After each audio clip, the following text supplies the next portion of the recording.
What a moment. Asa nang lahod? Wala. Hello, grabe. Iyon ang pinakamahabang advance. Yeah. 40, advance 40, advance 40. 1 year lang, grabe ang talon ni ano. She has completed the assignment absolutely extraordinary. Iyak siya, siyempre. The big names continue to fall. The big name. Very, very tough afternoon on the centre court for the six-time major. Friend naman sila niyan.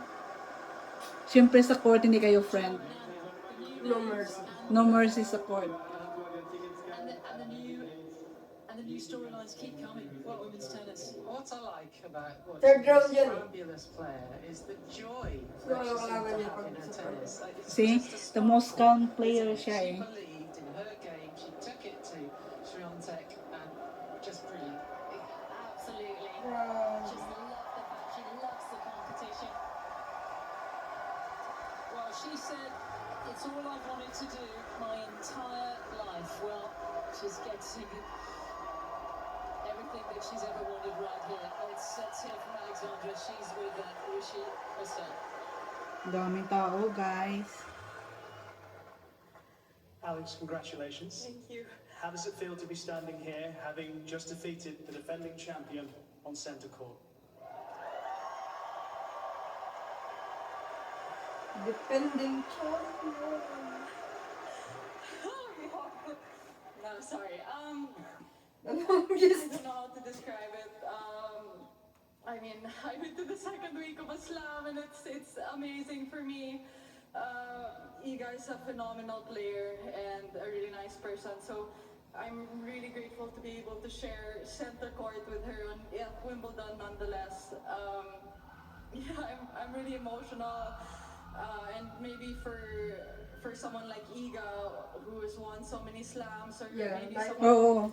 like Serena or Venus, this achievement may seem small, but for someone who grew up in the Philippines and Oo nga naman. Wimbledon niya. Na walang history ng Yeah. tennis, di ba? I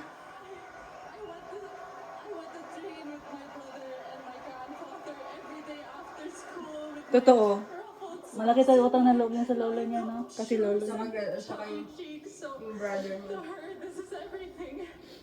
Patay na yung lolo niya. Wala Hindi siya. na nakita. Hindi niya nakita. Yet maman. Obviously, because I'm emotional does not mean I'm satisfied. So let's go. Let's go! Loko to ah. So, binabawi niya. Ginaya niya masyadong. Playing, you look so cool, calm, collected. Yeah, totoo. Can I ask about the nerves both at the start, coming out onto centre court, biggest match of your life, and also at the end, trying to get the win? Yeah. Balik na siya na. Of course. Sa tawang ano. This is one of the biggest matches of my life for sure. Yeah, Wimbledon. And this The is my stars ng dream Wimbledon. court, so I'm really happy with the atmosphere that you guys gave. Thank you so much for cheering me on. Bibili na kami ng Nike, ah.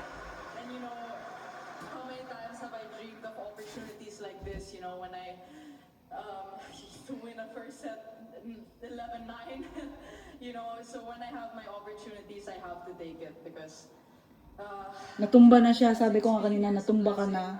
Dapat bumangon ka. Panalunin mo na talaga. and I'm taking it. If I have it, I have the chance, I'm taking it. Yeah. Yan ang idol niya. Idol siya. The centre court crowd have fallen in love with you, but within the crowd you can see the flag of the Philippines as well.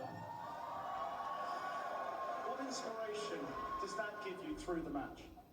It's incredible to have my countrymen cheering me on and knowing that, you know, we're all in this together. So this goes out to them, this goes out to my family, this goes out to all the little girls with ruffled socks and chubby cheeks. Oh, ang taba siya ng bata, no? We all want ruffle socks and chubby cheeks. Congratulations, Alex Fiala!